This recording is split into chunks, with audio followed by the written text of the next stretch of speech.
How's it going, everyone? It's Sam. Owning one Bitcoin or zero point 0.1 Bitcoin is going to be legendary.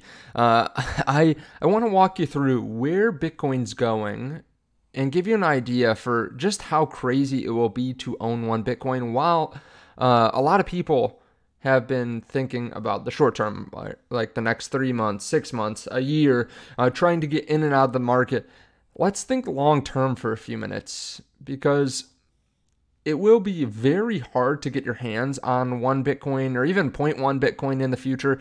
And if you have one Bitcoin, you can buy an extremely insane amount of goods and services in the future.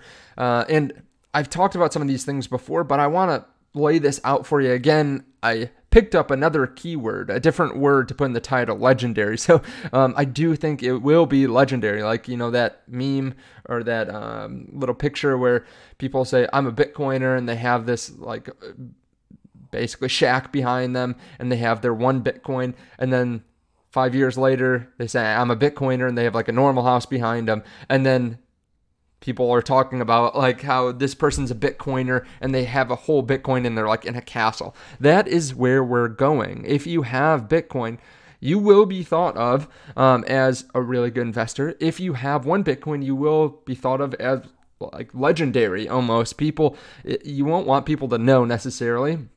And yeah, we'll be going through why that is. If you don't mind, hit subscribe, turn on the bell notification underneath the video so you can see future videos just like this. Also, if you want to trade crypto, there's a link to CoinW underneath the video. You can sign up in just a few minutes, and when you use that link, you get some free bonuses. Like, for example, here, you can get up to 55 Solana just for trading on the platform. So definitely check that out. You also can get entry into our free private trading group. So it'll be the second link down after you sign up and deposit. You can get access to free pro traders, and they run different classes and stuff like that. So definitely check that out underneath the video. Just make sure you understand the risks of leverage trading. Now, I realize some people are a little bit frustrated with Bitcoin recently. It's down at 95,000. Keep in mind, though, it's up 115% year to date. Over the last 6 months, it's up 50%. Just August 4, about 4.5 months ago, we were down at under $50,000 for a little while. So we're up almost 100% in about 4 or 5 months. But just a reminder, you know, Bitcoin's done really well. It's seen a little bit of a pullback. I like this. I think it flushes out some of the leverage. It gets people focused on the long term of Bitcoin a little bit more than just, you know, the daily price movements. But take a look at this. The Bitcoin on exchanges continues to fall. Now, why is this important? Because there were 2.7 million Bitcoin on exchanges. Now there's almost 2.2 million. So we had a reduction of, what is that, 20%, 25% Bitcoin. There's just a lot of buying. We heard from Michael Saylor just today that he alluded to the fact that they bought some more Bitcoin. They've been buying billions of dollars of Bitcoin a week. They laid out a plan to buy $42 billion worth of Bitcoin over the next 3 years. It looks like they're going to do that in less than 1 year. They've been accumulating like mad. At the same time, we have nation states like El Salvador buying. There's rumors that they're trying to buy another 20,000 Bitcoin, but they're buying between 1 and 10 Bitcoin a day. We have BlackRock just exploding. And a lot of these are things that we talk about on the channel pretty regularly, but we'll give context that is very different here in a second. BlackRock, their ETF has almost doubled the AUM of their gold ETF, and they've done it in about 1 year versus 20 years. So, I mean, we're talking about 40x the performance of the gold ETF. This is just insane. This is unprecedented, right?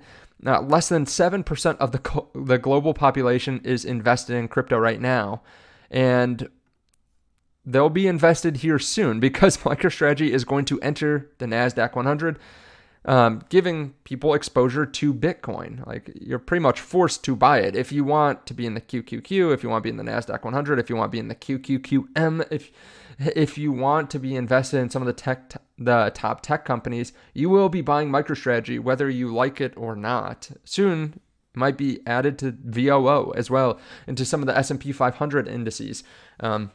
We'll also probably see Bitcoin in target date funds, right? So like everyone is getting exposure to Bitcoin, whether they like it or not. It's a suck on the Bitcoin supply, and eventually prices go parabolic. Now, it might not seem like that right now, but keep in mind, the largest sellers of Bitcoin typically over time are not selling anymore. There have been 95% of the supply basically of Bitcoin has been issued or mined over the last 15 years since mining started. So 95% of the supply has hit the market, and Bitcoin's gone from fractions of a penny up to $108,000. It's gone up millions of percent when most of the supply has hit the market. Now things have changed. The miners aren't really selling all that much. We have countries like Bhutan that are mining Bitcoin. They're a little bit less price sensitive. They have basically free, abundant power. Hut 8 and Riot are coming out here and buying millions and tens of millions and hundreds of millions of dollars of Bitcoin on top of what they're mining. So the largest sellers, the ones that have sold 94.8% of the supply over the last 15 years, are not selling. They're actually buying, which is so interesting. At the same time, like I said, people are getting exposure to Bitcoin, which pumps up MicroStrategy stock, which allows them to buy more Bitcoin. We have just massive adoption and buying from some of the largest institutions in the world. So you have this small amount of supply coming to the market that's not even being sold. And then you have all these massive buyers coming in. At the same time, people are, I think, fed up with traditional investments, right? I mean, sure, stocks have done fairly well this year. Like a couple companies have done fairly well. The large tech players that have really good pricing power, that have growing business lines, that have unlimited capital, essentially billions and billions of dollars of cash flow every single quarter. Those have done well, but a lot of the other companies haven't. Also, if you've been investing in something like real estate, it's been difficult because interest rates are high. While you can get some deals out there, it's pretty difficult. And I've seen a lot of people rotate to want to buy Bitcoin instead of real estate. Like I've seen and heard from several real estate investors that are selling their properties to go buy Bitcoin. And I've heard from even more that they're trying to stack Bitcoin instead of stacking more properties, which is really interesting. You need to take out smart leverage to really outperform in real estate. Now, the cool thing is, if you're investing in Bitcoin, the price of every asset is crashing in terms of Bitcoin. Right? Like, look at this. This is the United States median new house. Back in 2013, at the peak of the Bitcoin bull market, a house cost 288 Bitcoin. Then 2018, it cost 25 Bitcoin. Last cycle, it cost 6.7 Bitcoin. So you have a reduction in price of 50x over 8 years. Where does this go in the next 8 years, the next 10 years, 20 years? We have all these factors, all these entities trying to swallow up Bitcoin. We have very little Bitcoin on the market. I've heard from a lot of people that want to sell their properties to go out and buy Bitcoin instead because there's a lot less upkeep and it performs better. Where are we going to be in the future, right? One Bitcoin is going to buy you several houses. I mean, look at MicroStrategy's price prediction, or Michael Saylor's price prediction. He says in 20 years, Bitcoin's going to be at $13 million. So right now, let's say the new housing price is $450,000 times, let's say it increases by 5% a year for the next 21 years. That is a housing price of $1.25 million.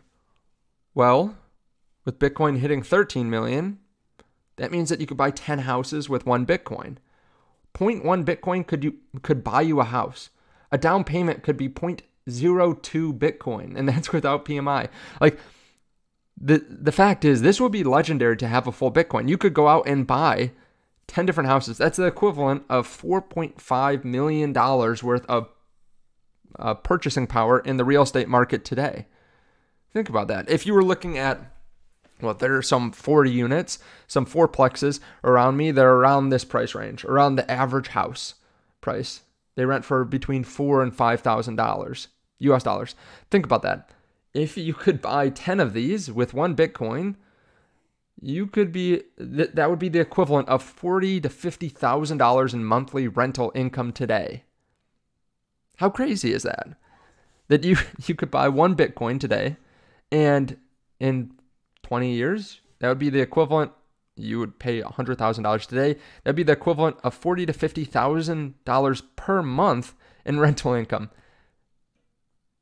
$500,000 to $600,000 a year in rental income. How crazy is that? Now, of course, I'm not even saying that it would be smart to go out and buy all those properties in 20 years at that point. Maybe you just take a little bit of a loan against your Bitcoin. Maybe Bitcoin's going up 10, 15% a year at that point. Maybe even less than that, who knows, at $13 million per coin. But you could go out and maybe you don't even want to buy houses. Maybe you just want to live off your 1 Bitcoin, right? Like at that point, if you're spending the equivalent of $100,000 today, you could shave off just a small amount of your Bitcoin every single year, 100th of a Bitcoin, and go live on that. Let me know your thoughts on all this underneath the video. I think it will be legendary to have a full Bitcoin at that point in the future. Like there will be so many people too that sell out over time because they're taking lifestyle chips or they're trying to time things. Like just look at how much people have sold since 2017. If you had a fat bag of Bitcoin, let's say, I don't know, in 2016, let's pull up a price, the price chart of Bitcoin. If you had sold back in, well, let's say you bought back in 2016 for $600, right? You bought not even at the best time, but you bought at $600. Maybe you, instead of putting a down payment on a house, a $300,000 house, you bought 100 Bitcoin. Okay, fantastic decision. Well, when do you take some lifestyle chips to go out and buy that house?